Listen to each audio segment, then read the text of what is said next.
அவசரகால நீட்டிப்பு சம்பந்தமான விடயத்தில் எங்களுடைய பலியை ஒரு கணம் இங்கே குறிப்பிட்டுவிட்டு அந்த விடயத்துக்கு வருகின்றேன். வலிந்து காணாமல் ஆக்கப்பட்ட உறவுகளுக்கு நீதி கோரி அவர்களின் உறவுகளால் முல்லைத்தீவில் முன்னெடுக்கப்பட்டு வரும் போராட்டம் நாளை மறுநாளோடு 9 ஆண்டுகளை நிறைவு செய்து 10வது ஆண்டாக தொடரவுள்ளது. என்னுடைய மகன் வருவான், என்னுடைய மகள் வருவாள், என்னுடைய கணவன் வருவார், என்னுடைய மனைவி வருவார், என்னுடைய அப்பா வருவார், என்னுடைய அம்மா வருவார் என்ற எதிர்பார்ப்புகளோடு நாளும் காத்திருந்து மாறி வரும் அரசுகளையும் நம்பி ஏமாந்து பன்னாடுகளிடமும் நீதி கேட்டு ஏங்கியே ஒவ்வொரு உறவும் ஏக்கத்தோடு மரணிக்கின்றனர். இலங்கை அரசின் பிள்ளை உளவியல், பெண்ணிய விடுதலை, பாலின சமத்துவம், மனித உரிமை, முதியோர் நலன் பேணல் அனைத்துமே காணாமலாக்கப்பட்ட எங்கள் உறவுகளுக்கான உங்களின் நீதியில் பொய்த்து போயுள்ளது. மத்திய கிழக்கின் அதிர்வுகளுக்கே அவசர நிலை தேடும் உங்களுக்கு அருகில் உள்ள எங்களின் அவதிகள் எப்போதுதான் புரிய போகிறதோ என்று இந்த சபையிலே நான் கேட்டுக்கொள்வதோடு அவசரகால நிலைமை சம்பந்தமாக வருகின்றேன். மற்றொரு அவசரகால நீட்டிப்பையும் மறுப்பதே எமது கடன், எமது இலங்கை தமிழரசு கட்சியின் கடன்.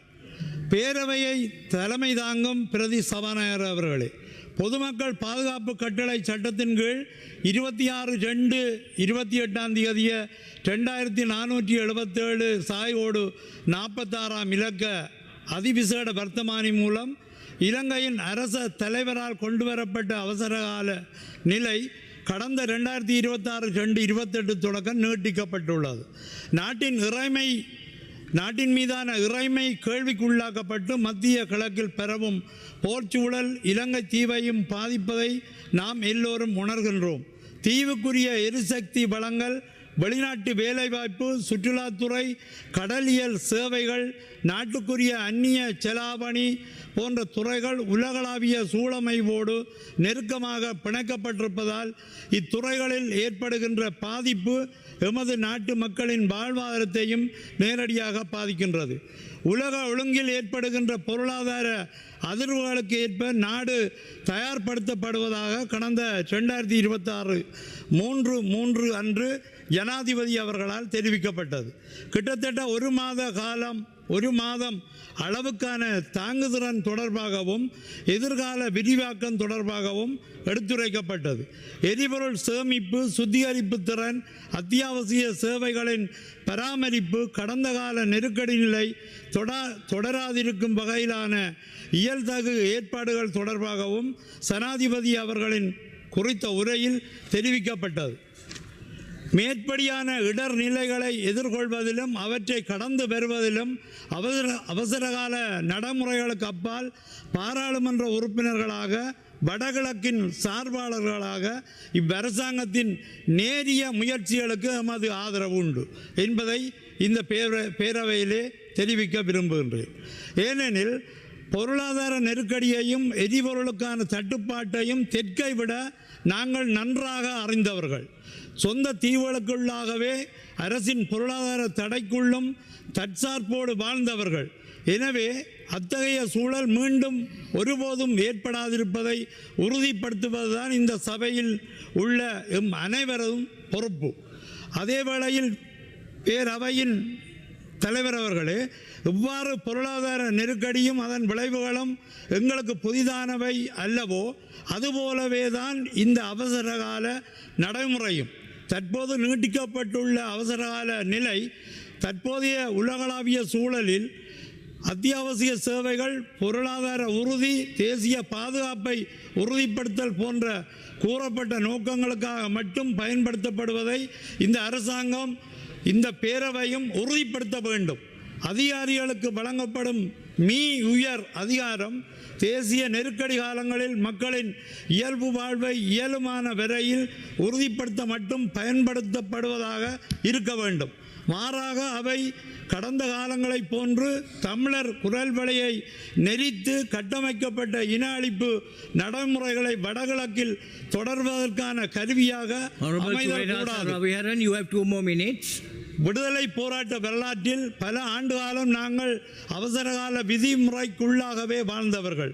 எனவே இத்தகைய சட்டங்கள் மீண்டும் அமுல்படுத்தப்படும் போதெல்லாம் அது தேசிய அளவில் இடர் நிலையை ஒழுங்கமைக்கும் செயல்பாடாக அல்லாது தமிழர் உரிமைகளை நசுக்கும் ஒரு வெள்ளாதிக்க கருவியாகவே எமது மக்களால் பார்க்கப்படுகின்றது.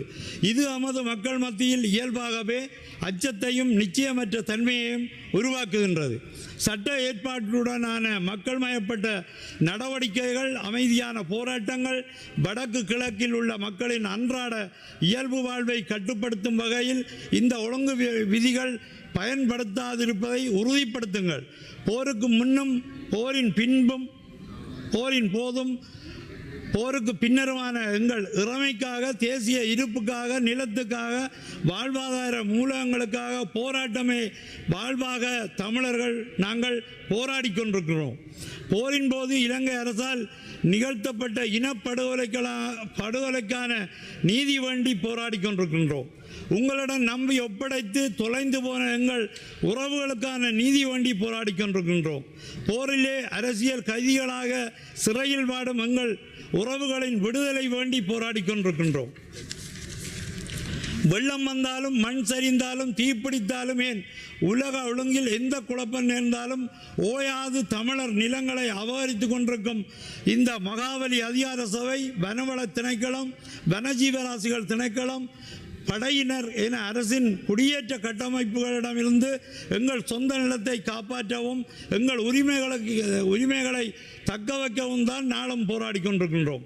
தீவுக்குள்ளாக உங்களுடனும் தீவுக்கு வெளியே இந்திய இழுவை படகுகளோடும் போராடுதலே வாழ்வாகி போகும்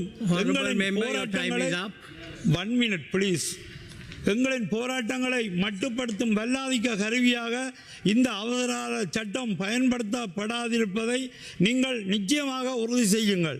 கௌரவ பிரதி சபாநாயகர் அவர்களே, இந்த உலகளாவிய நிச்சயமற்ற பொழுதிலே இந்த நாட்டில் உள்ள அனைத்து சமூகங்களும் பாதுகாக்கப்பட்டவர்களாகவும் மதிக்கப்படுபவர்களாகவும் உணர வேண்டியது கட்டாய தேவை.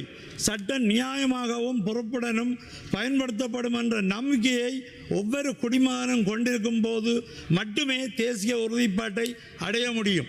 எனவே தற்போதைய உலகளாவிய நெருக்கடியின் பொருளாதார மற்றும் சமூக பாதிப்புகளில் இருந்து நாட்டை பாதுகாப்பதற்கான அரசாங்கத்தின் முயற்சிகளுக்கு அவசர கால சட்ட முறைகளுக்கு அப்பால் நாம் ஆதரிக்கும் அதேவேளை அவசரகால விதிமுறைகளுக்கு உள்ளும் புறமாக எங்களுக்கான கடந்த கால நீதியே இன்னும் தேக்க நிலையில் உள்ளபோது அவற்றுக்கான போராட்டமே எங்களின் வாழ்வாகும் போது மற்றொரு அவசரகால நீட்டிப்பையும் மறுப்பதுதான் எங்களுடைய கடமை. தேசிய பாதுகாப்பு என்பது மக்களின் உரிமைகளோடு ஒத்திசைவது உங்களின் அரசாங்கத்தின் அவசரகால நிலையேனும் மெய்ப்பிக்கட்டும். நன்றி.